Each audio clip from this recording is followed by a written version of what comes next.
नमस्कार विद्यार्थियों, BEd second semester examination papers की सीरीज में आप देख रहे हैं October 2023 BEd second semester examination PC second pedagogy of school subject part second chemistry 2022 का पेपर प्रीवियस वीडियो में देखा है। जिन विद्यार्थियों ने नहीं देखा है प्रीवियस वीडियो को डाउनलोड कर ले और देख सकते हैं।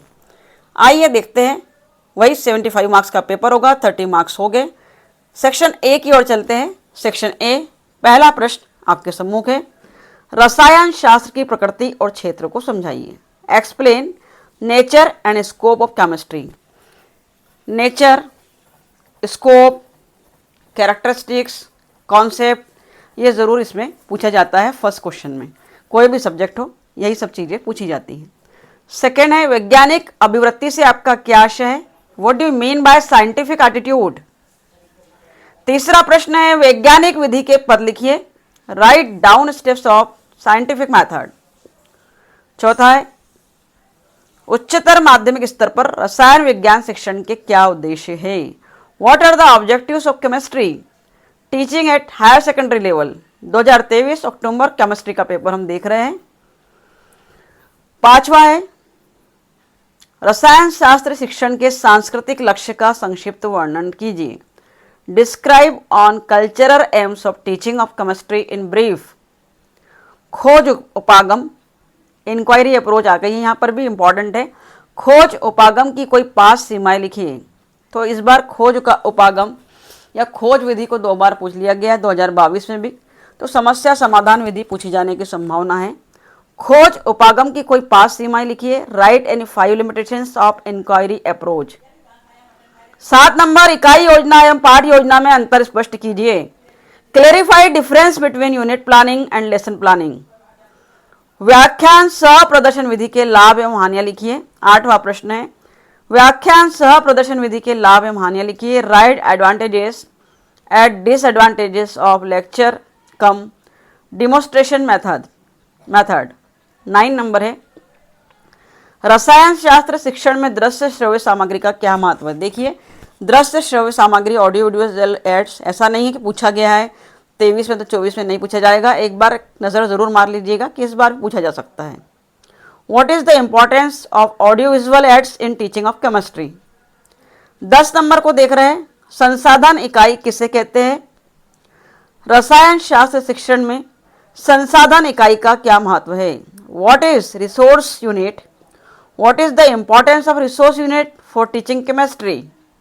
11 नंबर को देख रहे हैं निम्न पर संक्षिप्त टिप्पणी लिखिए।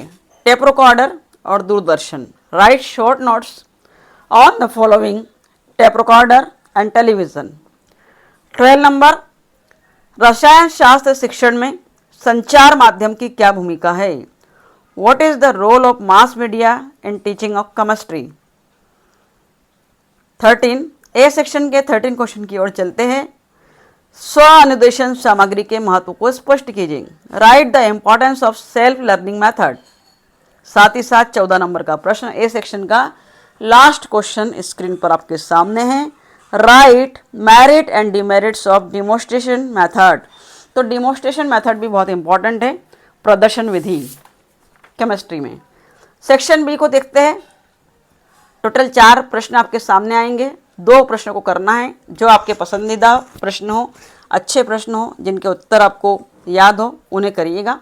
पहला प्रश्न है आधुनिक जीवन पर विज्ञान एवं तकनीकी के प्रभाव को सविस्तार से समझाइए। Right in detail the impact of science and technology on modern living.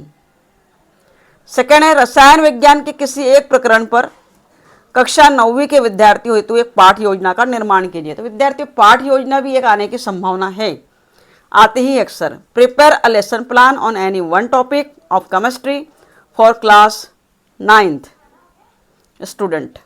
Third है रसायन शास्त्र शिक्षण में मूल्यांकन का महत्व समझाइए एवं मापन और मूल्यांकन में अंतर लिखिए। Explain the importance of evaluation in teaching of chemistry and differentiate between measurement and evaluation. चौथा क्वेश्चन है आखिरी शैक्षणिक उद्देश्यों के निर्माण के विभिन्न आधारों को लिखिए। What are the difference basis for formulation of objectives, explain. B section 4 question हमारे कंप्लीट हुए हैं 2023 के पेपर के, केमिस्ट्री के पेपर के। तो विद्यार्थियों एक और इम्पॉर्टेंट इन्फॉर्मेशन आपके सामने है कि जैसे ही पेपर आपके हाथ में आता है तो आपको सबसे पहले सेक्शन बी को लेना है, क्योंकि सेक्शन बी में एक क्वेश्चन आपका 10 मार्क्स का होगा। छूटना नहीं चाहिए पेपर। सेक्शन बी को कंप्लीट कर लीजिए पहले, फिर सेक्शन ए को कीजिए। वैसे तो सेक्शन ए और सेक्शन बी का कोई भी क्वेश्चन छोड़ना नहीं है, चाहे वो आपको आता है या नहीं आता है। अपने विवेक और बुद्धि के आधार पर कुछ ना कुछ लिखकर ज़रूर आना है। तो सारे प्रश्नों को कंप्लीट करना है। और अगर वीडियोस आपके लिए यूज़फुल साबित हो रहे हैं, आप इसको देख ही रहे हैं, तो ज़रूर लाइक कर दीजिए, कमेंट किया कीजिए कोई प्रॉब्लम हो तो, और अपने दोस्तों से भी शेयर कर दीजिए। Thank you very much for watching my video.